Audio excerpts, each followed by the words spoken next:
पास और दादुर कछु जाने नहीं रहे सुमन के पास। तो अब भी क्या करें, वहां का मेढक जानती हो ना आप सभी,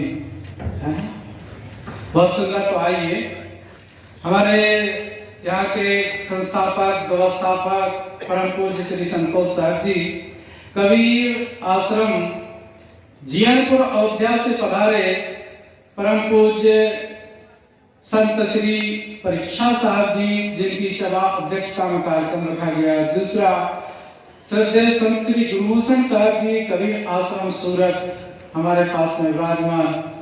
अपने क्षेत्र के श्री संतोष साहब जी कबीर आश्रम सिवनी परम पूज्य साहब जी के साथ पधारे आज वंत साहब जी, श्री मोहन साहब जी, श्री गुरुभूषण साहब के साथ पधारे श्री महेश साहब जी और साधना संपन्न साहब जी बहन है।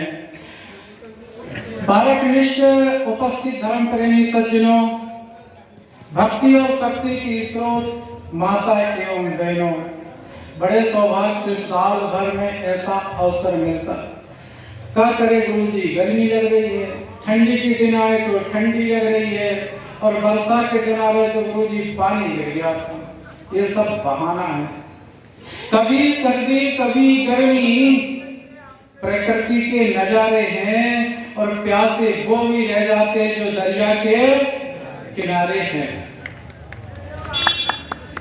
तो उनके लिए कौन कहे, पानी प्यावत प्या फिरो घर घर सायर बार, और तरसावंत जो होएगा पिएगा।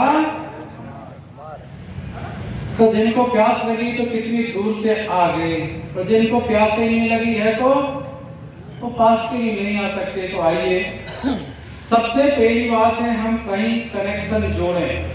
कहां से जोड़ें? ऐसे सदगुरु संतों से कनेक्शन जोड़ें, उनसे पार की। ऐसे में सस्ते गुरु कान में के कुर, रुपया पैसा धर और तर चाहे भले मर।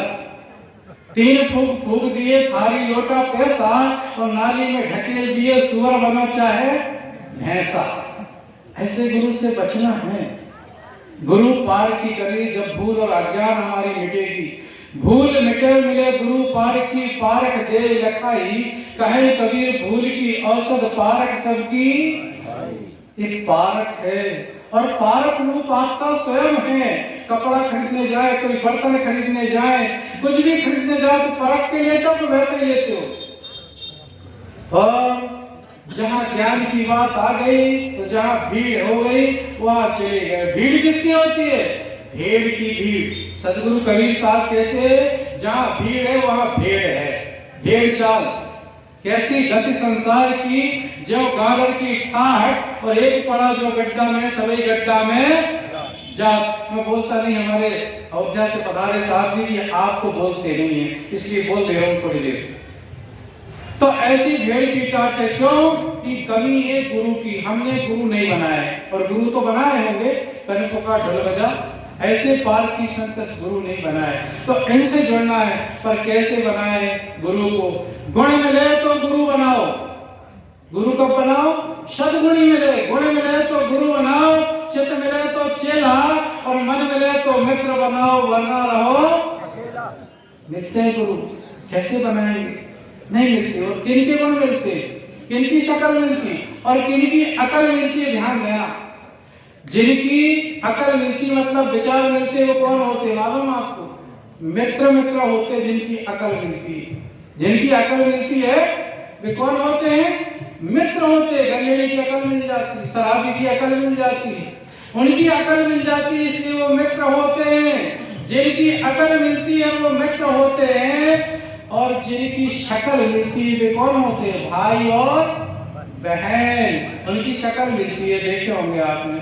जो भाई बहन होते हैं उनकी शक्ल मिलती है, और जिनकी अकल मिले ना शक्ल मिले वे कौन होते हैं? पति और पत्नी। ना उनकी अकल मिले ना शक्ल। इसीलिए तो मैं आज दिन विवाद होते रहता पत्नी में। एक पत्नी और एक पति थे, और वो पति अपनी पत्नी को डांट रहा था। क्या डांट रहा था? ये बता, बोले तेरा जैसी सुंदर शक्ल है वैसी अकल क्यों नहीं है?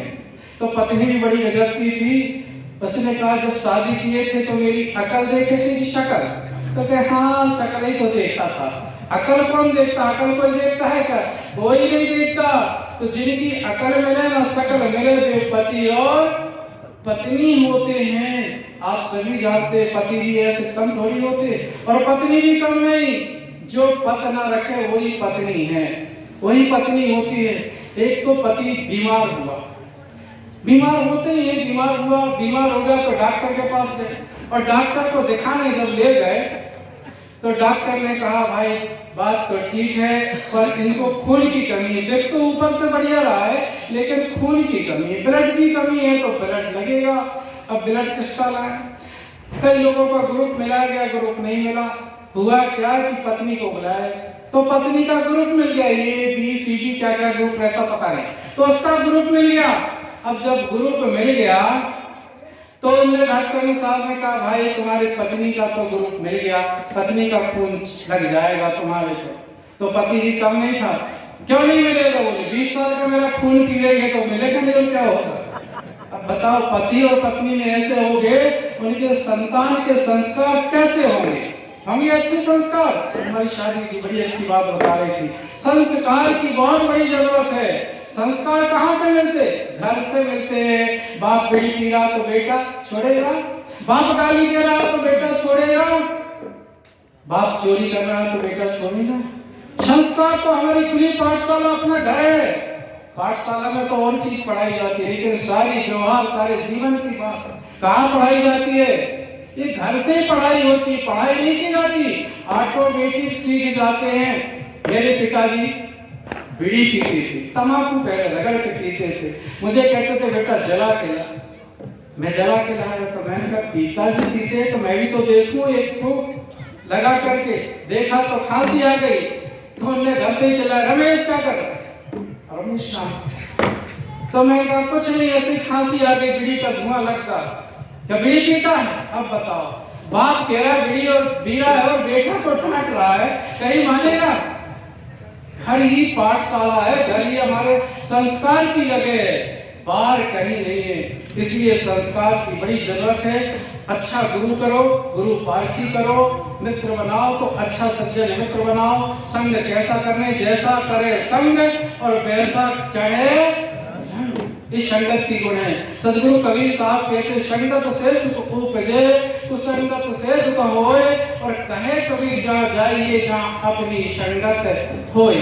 और आप सब अपनी संगत में बैठो, बस इतना ही सर थोड़ा सा संकेत था तो साहब जी को इतने ही संतुष्ट हो जाए सभी लोगों को। आपको भी